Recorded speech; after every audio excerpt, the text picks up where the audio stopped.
잠언 3장 6절 말씀을 봉독하겠습니다. 너는 범사에 그를 인정하라. 그리하면 내 길을 지도하시리라.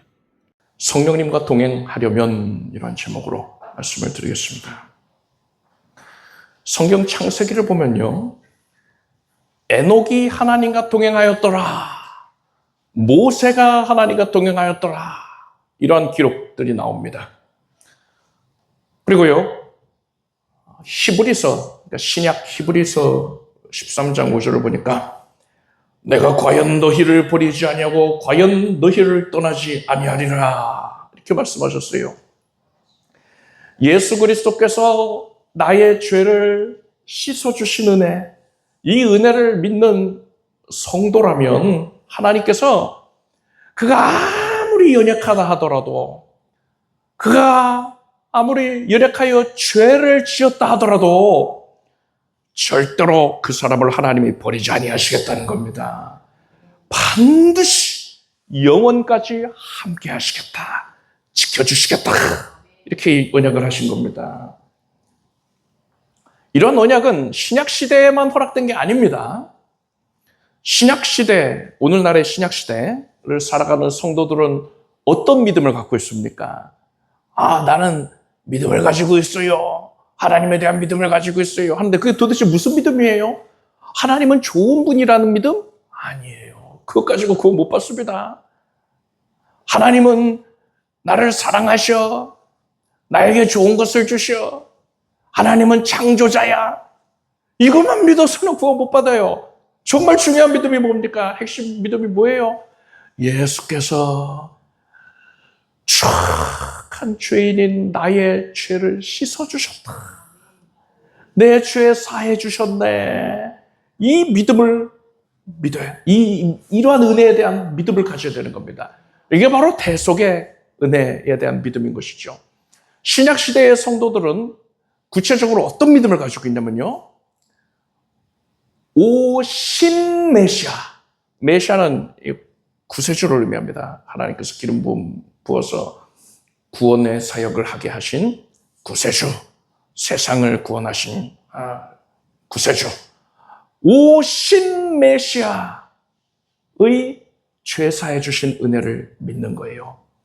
오늘날 우리들의 믿음이 그것입니다. 자, 그렇다면은 예수님 오시기 이전의 시대인 구약 시대의 성도들은 뭘 믿었습니까? 그땐 다른 믿음을 가지고 있었습니까? 아니에요. 똑같습니다. 오실 메시아의 죄 사해 주시는 은혜를 믿었습니다. 그 믿음을 가진 자는 우리들과 똑같이 구원받는 거예요. 그래서 구약시대나 신약시대나 그 믿음의 내용은 똑같습니다. 조금도 달라지지 않았어요. 하나님은 회전하는 그림자조차 없으신 분이시잖아요. 어제나 오늘이나 영원토록 동일하신 분 아니십니까? 구원의 조건을 변화시키시지 않으셨단 말입니다. 그런데 그거 모르는 어떤 신학자들은, 어떤 설교자들은 구약시대는 이러이러하게 구원받는 거고 신약시대는 이렇게 조건이 달라진 것이다, 이렇게 설명하는데 아니에요. 절대 아니에요. 구원받는 조건은 절대로 달라지지 않았습니다. 오실 메시아, 오신 메시아, 그분 예수 그리스도를 믿는 믿음으로 구원받는 것입니다. 자, 그렇기 때문에 신약 시대에만 하나님께서 내가 구원받은 자와 함께 하겠다는 은혜가 신약 시대에만 허락된 게 아니고요, 구약 시대에도 동일하게 허락이 된 거예요. 그런데 그 많은 구약의 성도들 중에 딱 두 사람, 에녹과 모세에 대해서만 그가 하나님과 동행하였다, 이렇게 기록되어 있는 이유가 뭐겠습니까? 에녹 그리고 노아는 하나님과 함께하는 데에서 그친 게 아니라 하나님께서 인도해 주시고 섭리해 주시고 그 은혜를 내려주시는 그 은혜를 누리는 데에 있어서 일평생 만끽하였던 것입니다. 짧은 기간 아니면 듬성듬성 그 은혜를 누린 게 아니라요, 일평생 지속적으로 그 은혜를 누렸던 거예요. 성경은 이를 가리켜서 에녹이 또 모세가 하나님과 동행하였다라고 표현을 하고 있는 것입니다. 그렇다면 에녹과 노아는 하나님과 어떻게 동행을 할 수 있었을까요? 오늘 본문 말씀에 그 답이 나와 있습니다. 잠언 3장 6절을 보니까요. 너는 범사에 그를 인정하라. 그러면 내 길을 지도하시리라 했어요.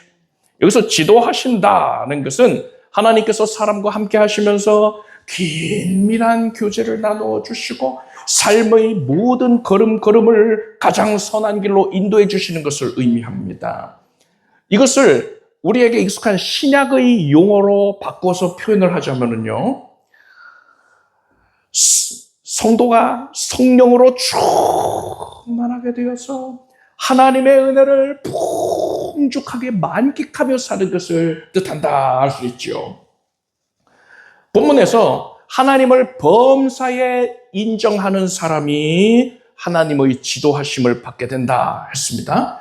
에녹과 노아는 범사에 하나님을 인정하였기 때문에 성령으로 충만해서 그 은혜를 늘 만끽하는 하나님과 동행하는 삶을 살 수가 있었던 겁니다.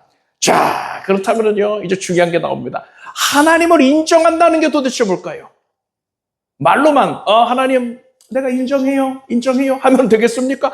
이건 굉장히 불경스러운 짓입니다. 내가 말로, 하나님 내가 인정해 줄게요. 이거는 합당치가 않은 거고요. 굉장히 무례한 행동인 것이고요. 이러면 아니 되고요. 우리가 정녕 하나님을 인정한다라는 것은 구체적으로 어떻게 행해야 되는 것입니까? 하나님을 인정하는 것은 두 단계로 구분을 해서 설명을 할 수가 있습니다. 그 첫 번째 단계는 하나님이 나와 함께하고 계심을 믿는 겁니다. 예수께서 죽으시고 부활하셨는데 이때 두 명의 제자들이 예루살렘을 떠나서 엠마오로 내려가고 있었습니다. 누가복음 4장을 보니까요. 저희가 서로 이야기하며 문의할 때에 예수께서 가까이 이르러 저희와 동행하시나 저희의 눈이 가려져서 그인 줄 알아보지 못하거늘 이라고 했습니다. 예수님께서 이 두 명의 제자들과 분명히 함께 나란히 걷고 계셨는데 이 두 제자들은요. 나그네가 우리와 함께 하나 보다 이렇게만 생각을 하였지 그분이 예수님이시라는 걸 알지를 못했어요. 이것은 예수께서 부활하실 때 입으신 몸, 그 영화로운 몸이 이전의 예수님의 모습과는 달랐다는 걸 뜻합니다. 외향적으로 우선 다른 거예요. 그래서 못 알아보는 것이고요. 그런데 그보다 더 근본적인 이유가 뭐냐? 못 알아본 이유가 뭐냐?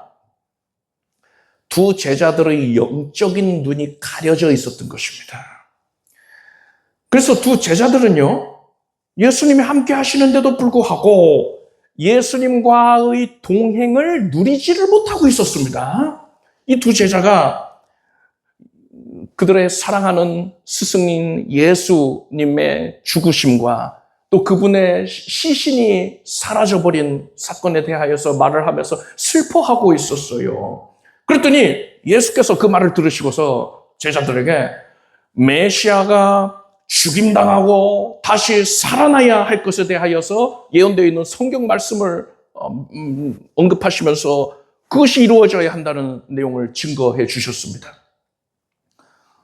그리고 저녁 시간이 되어서 이제 식사할 때에 예수께서 떡을 가지고 축사를 하시고 제자들에게 나누어 주셨는데 이때 이 제자들의 영안이 온전히 열리게 됐습니다.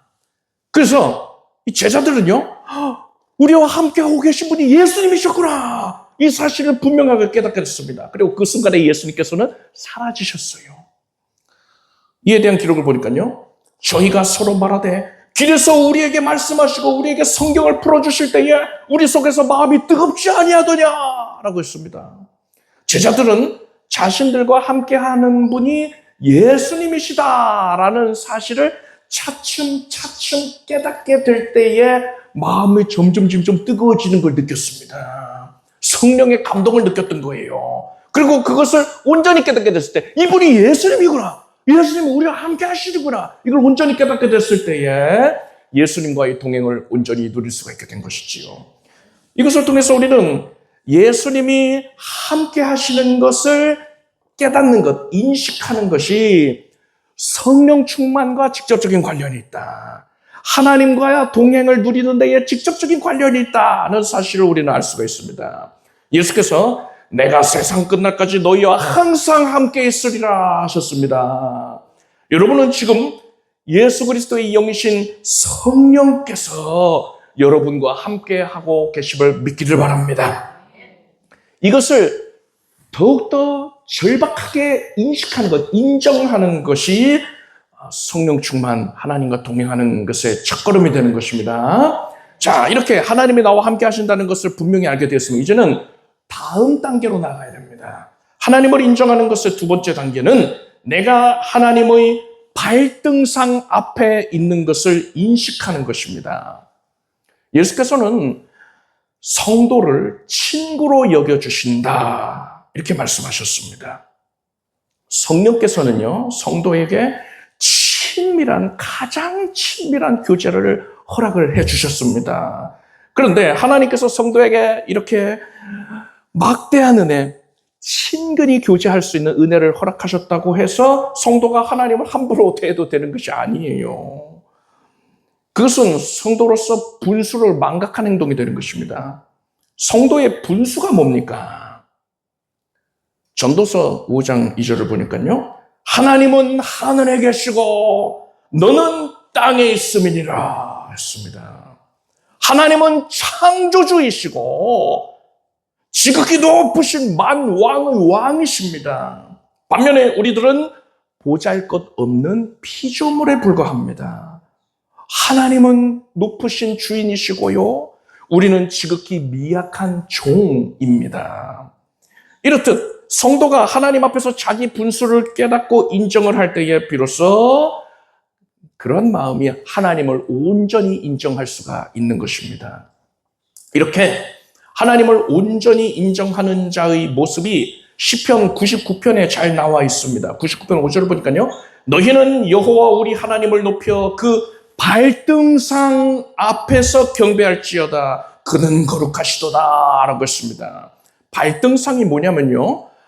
왕이 앉는 의자를 보좌라고 하지 않습니까? 왕의 보좌. 그 보좌에 왕이 앉아서 왕의 발을 올려두는 그러한 곳이 바로 발등상입니다. 왕은 자기 권위를 내세우기 위하여서 보좌를 높은 위치에다가 둡니다. 그 의자 자체가 높아요. 그런데 왕이 그 높은 의자에 앉으면은 그 발이 허공에 뜨잖아요. 허공에 떠서 뭐 왕이 발버둥을 친다든가 하면 우스워지지 않겠습니까? 채신 없는 모습이 되잖아요. 그래서 왕이 그 높은 보좌에 앉아서 발을 편안히 내려놓을 수 있도록 제법 높게 디딤대를 두는 것입니다. 이것이 발등상인 거예요. 내가 발등상 앞에 있습니다. 라는 것은 뭐냐? 왕의 보좌 앞에 내가 있다는 것을 얘기하는 거예요. 따라서 우리 하나님을 높여 그 발등상 앞에서 경배할지어다. 이런 말씀은 하나님이 만왕의 왕이시다. 하나님은 만주의 주인이 되신다. 이것을 인정하라는 것입니다. 여러분, 신하들은요, 왕의 보좌 앞에 나와서 절대로 꼿꼿하게 고개를 들고 있지 않습니다. 교만한 모습이잖아요. 왕이 마음에 안 들어서 너 너무 교만하다 하면 어떻게 됩니까? 죽는 거예요. 그래서 고개를 그렇게 쳐들고 있지 못하고요. 왕 앞에 자기가 나오게 되었으면은 납작 엎드려야 됩니다. 그것이 왕에 대한 예의인 것이고요. 그래야지 살아요. 우리도 마찬가지입니다. 하나님의 발등상 앞에 엎드려야 되는 겁니다. 왕의 발등상 앞에서 엎드린 자는 오직 왕의 명령에 순종을 하는 모습을 보여야 합니다. 여호와여 말씀하옵소서 주의 종이 듣겠나이다. 이러한 심령을 가져야 되는 거예요. 그리고 내가 가지고 있는 소원, 간절한 소원, 이것이 정녕 나의 주인 되시는 하나님을 기쁘시게 하여 드리는 제목이냐, 하나님께 영광이 되는 것이냐, 이것을 항상 판단을 해보고요. 그것이 정녕 맞다면 하나님께 두렵고 떨림으로 그것을 아뢰는 것입니다. 그리고 하나님께서 내려주시는 모든 결과도 우리가 기쁨 가운데 순종해야 되는 거예요. 모든 것을 다 하나님께 맡겨야 되는 겁니다. 이것이 바로 하나님의 발등상 앞에 엎드린 자가 보여야 할 모습인 것입니다. 이렇듯 우리는 첫 번째 우리가 살펴봤듯이 하나님이 나와 함께 하신다는 것을 인정해야 하는데, 인정하는 데에서 그쳐서는 안 됩니다. 내가 하나님의 발등상 앞에 엎드려 있다는 사실을 분명하게 인식을 하고 고백을 해야 되는 겁니다. 이것이 바로 하나님을 온전하게 인정하는 모습인 것이고요. 그리할 때에 성령 충만을 받아서 성령께서 우리의 걸음걸음을 인도해 주시는 것이고 동행하여 주시는 은혜를 만끽하게 되는 겁니다. 자, 이제 우리는 비로소 하나님을 인정하기 위해서 구체적으로 어떻게 해야 되는가를 알았습니다. 그런데 여러분, 이것만으로는 부족해요. 우리가 진정으로 성령 충만해서 하나님과 동행하는 은혜를 누리기 위해서는 반드시 명심해야 할 게 있습니다. 오늘 본문을 우리가 잘 읽어봐야 됩니다. 오늘 본문에 너는 그를 인정하라고 되어 있지 않아요. 잘 보세요. 너는 범사에 그를 인정하라. 그래야만 내 길을 지도하시리라 했잖아요. 잠깐, 처음에만 하나님을 인정하고 그칠 것이 아니라 매 순간순간마다 하나님을 인정하기를 힘써야 된다는 겁니다. 제가 예전에 골목길을 운전하고 지날 때였는데 좀 부끄러운 일인데요. 그 골목은요, 차들이 주차 공간이 없었는지 차들이 양쪽으로 빼곡하게 주차를 해놨어요. 그래서 원래 길이 잘 나 있는데도 불구하고 차 한 대만 간신히 지나다닐 수 있는 그런 길이었습니다. 저는 큰 길에서 이제 골목길로 접어들어서 이 골목에 지나다니는 차가 없는가 확인을 하고, 만약에 차가 거기 지나서 오고 있다든가 하면은 그 차가 빠져나갈 때까지 기다려야 되니까요. 대로에서 꺾고서는 잠시 기다릴 요량으로 봤는데 없어요. 차가 없어요. 분명히 없단 말입니다.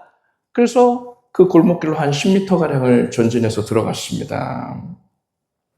그런데 갑자기 저 멀리에서 주차되어 있던 차가 이제 그 밖으로 불쑥 튀어나오는 겁니다.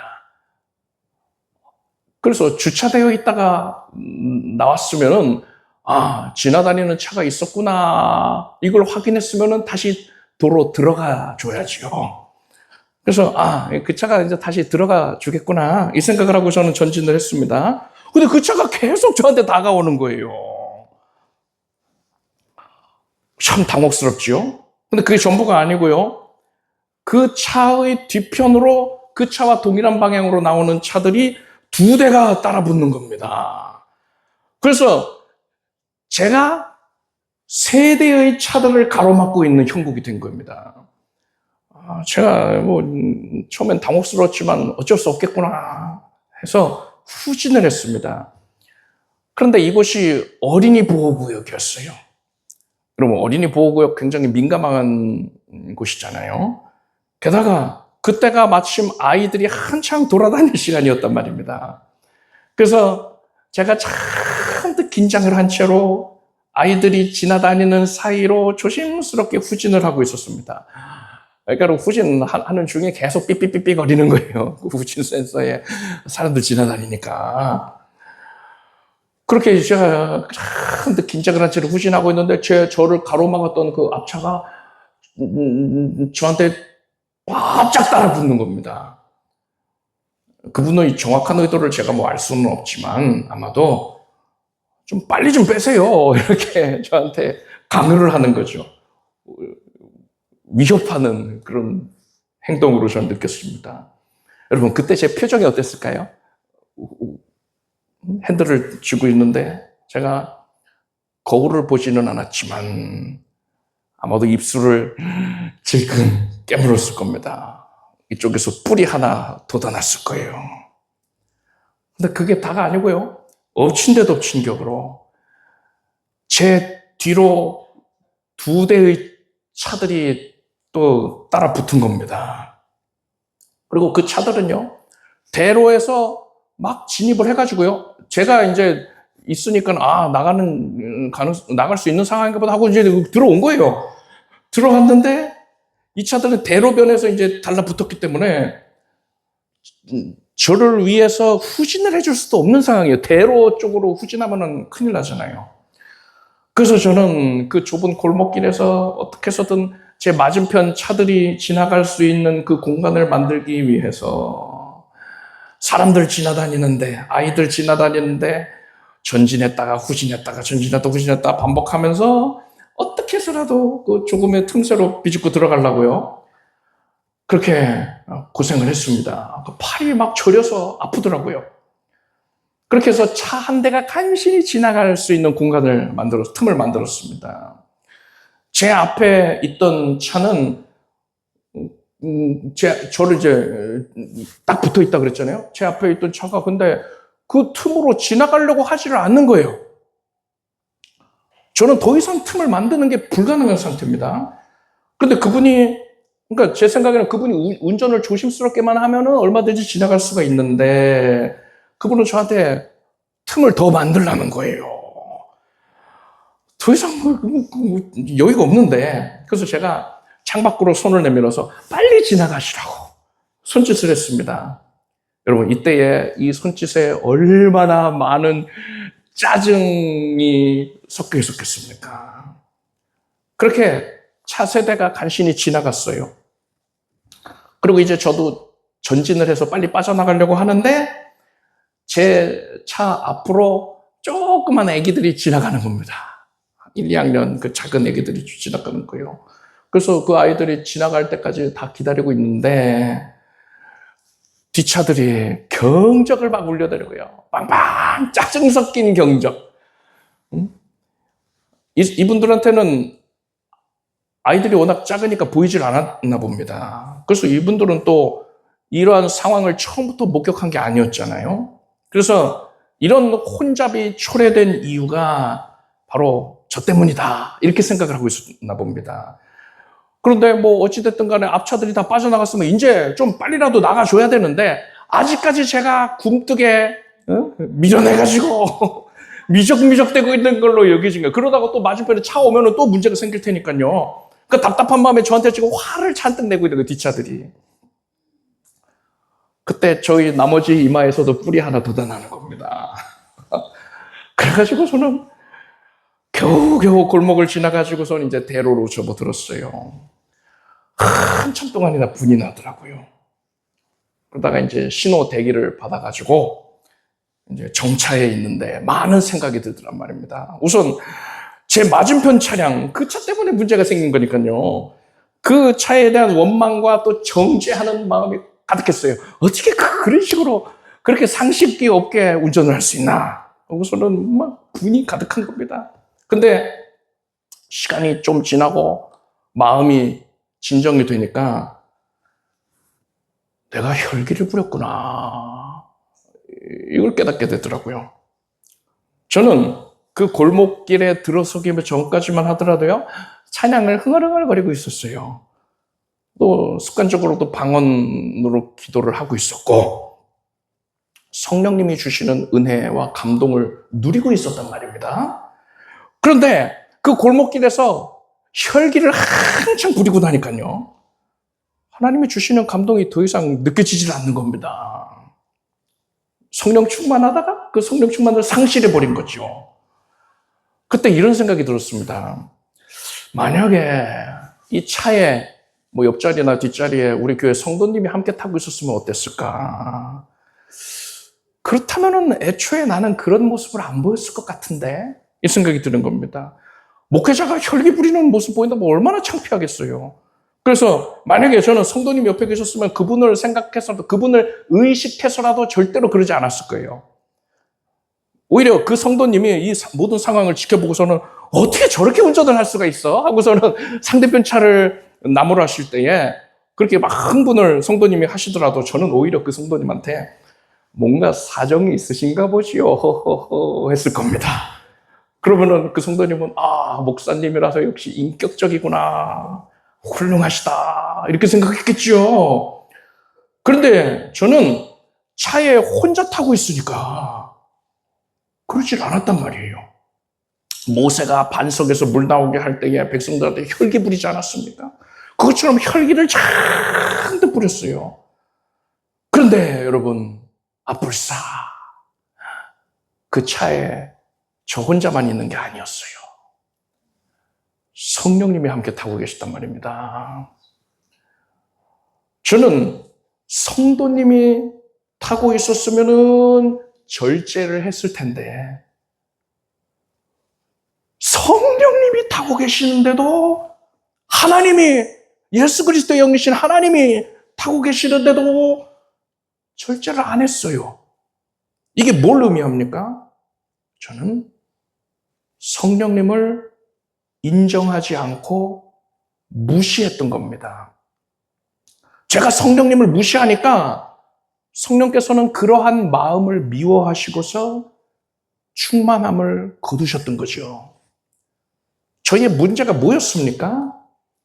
잠시 동안은 하나님을 적극적으로 인정했을지 몰라도 범사에 하나님을 인정하지는 않았던 겁니다.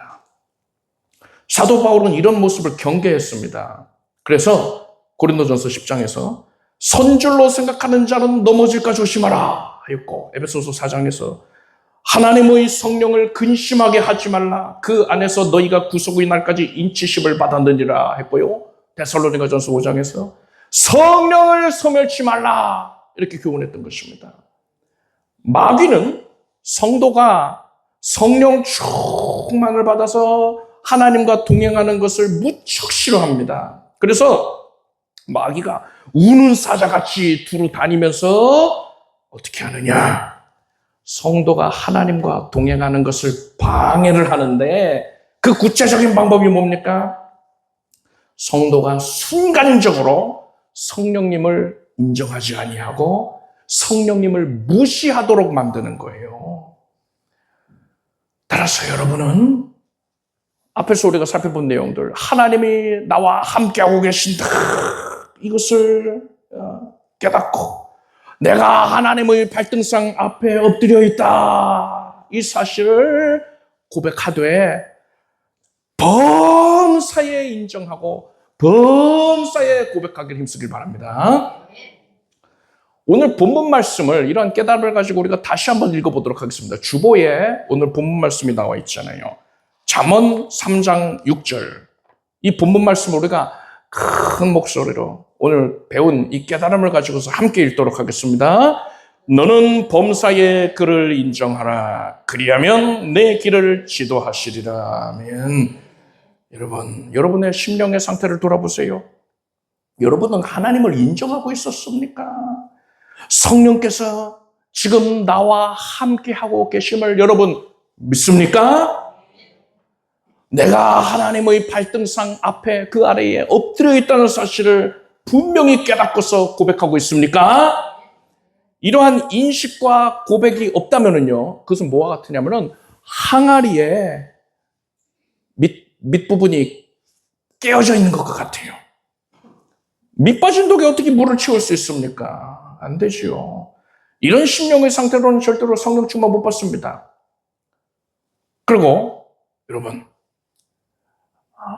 성령님을 인정을 해서 내가 성령님이 내 앞에 와 계신다, 나는 그 발등상 앞에 엎드려 있다, 이것을 적극적으로 인정함으로써 성령 충만을 누리게 되었다 하더라도요, 만약에 내가 잠시라도 성령님을 무시하면 항아리가 깨져버리는 거예요.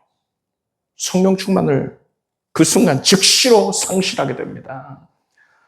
따라서 여러분은 범사에 이러한 고백을 하십시오. 따라서 고백하겠습니다. 따라서 힘껏 고백하십시오. 성령님이 나와 함께 계십니다. 나는 하나님의 발등상 앞에 엎드려 있습니다. 아멘. 이것이 우리의 진실된 고백이 되고, 또 우리가 범사에 이러한 고백을 힘써 할 때에 성령께서 우리에게 부어주시는 은혜가 가득 차서 흘러 넘치게 될 것이고요, 그것이 곧 성령 충만의 은혜가 되는 것입니다.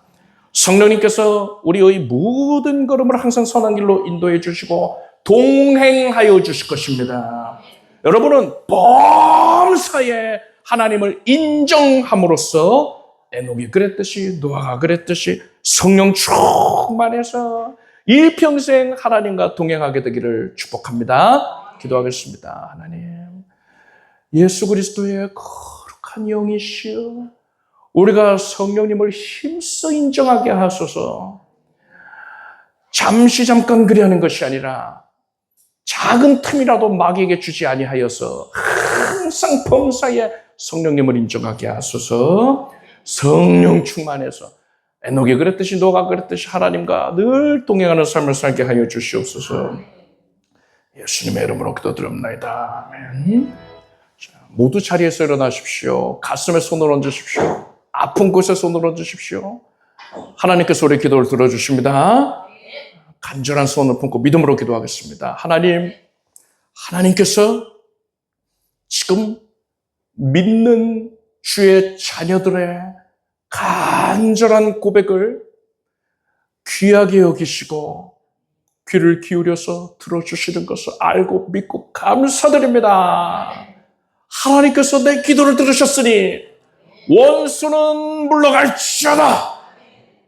하나님께서 기뻐하시는 바대로 모든 이 언약의 제목들 인하여서 이제 주님께 더 가까이 나아가게 되었습니다.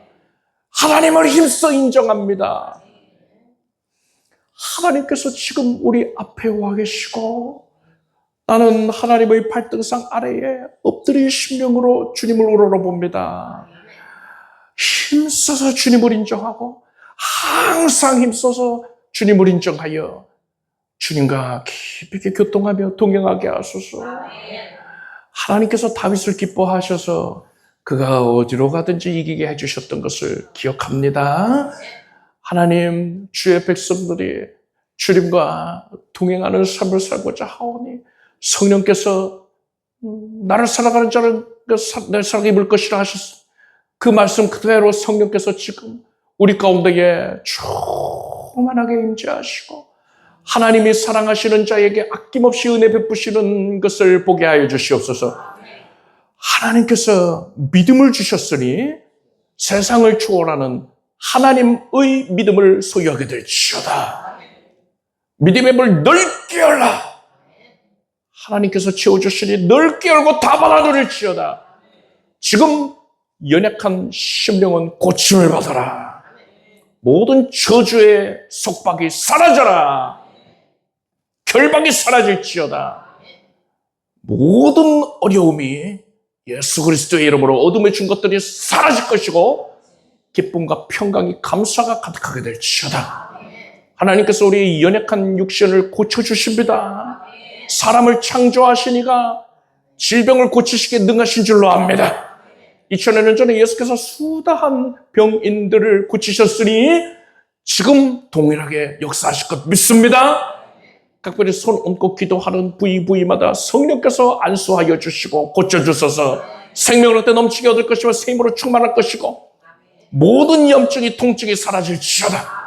종양과 결석이 혹과 무록이 사라지고 암세포도 사라질지어다.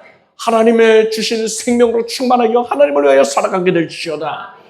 겪고 있는 문제들을 태산 같은 문제라 할지라도요, 하나님께서 여리고 성이 무너진 같이 그것을 없이 하실 줄 믿습니다.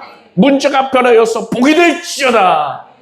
하나님께서 각 가정에 구원 얻는 복을 내리셨고, 예수님을 힘써 잘 섬기고 지옥 가는 그날까지 하나님과 동행하는 기쁨을 들게 해 주시옵소서. 물질을 허락하여 주시고 하나님의 거룩한 선교 사역에 임하할 수 있도록 하나님께서 넉넉함도 내려 주시옵소서. 예수님의 이름으로 기도드립니다. 빈도를 내치다. 박수를 올리겠습니다. 자리에 앉으십시오. 준비하신 예물을 정성된 마음으로 하나님께 드리겠습니다. 드리신 예물 위해 축복 기도하겠습니다.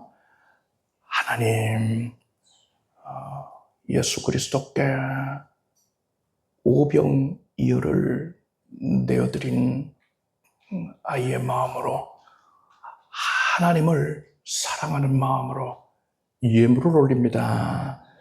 주 예수께서 그 거룩한 손길로 드린 심령을, 또한 이 물질을 친히 손으로 얹으시고 축사하여 주시며, 그리해서 물건들어 넘치게 되어서 주의 일에 거룩하게 쓰임받고 12강줄에 쳐 넘치게 남게 하소서. 주의 백성들의 삶의 현장에 하나님께서 기쁘게 거두셨다는 증거가 나타나게 하소서. 하나님께서 임재하시고 하나님이 복을 내려 주시옵소서. 예수님의 이름으로 기도드립니다. 교회 소식 말씀드리겠습니다. 새벽 기도회 시간이 바뀌었습니다. 기존에 5시였다가 이제 6시부터 시작을 합니다. 그래서 많은 성도님들께서 적극적으로 참석해 주시길 바랍니다. 구역 예배에 모든 성도님들께서는 성실하게 참석하시기 바랍니다. 주 예수 그리스도의 무한하신 은혜와 하나님 아버지의 사랑과 성령님의 교통하심이 하나님과 동행하기를 갈망하는 살아가는 주의 자녀들 위해 영원토록 함께 없으기를 축원합니다.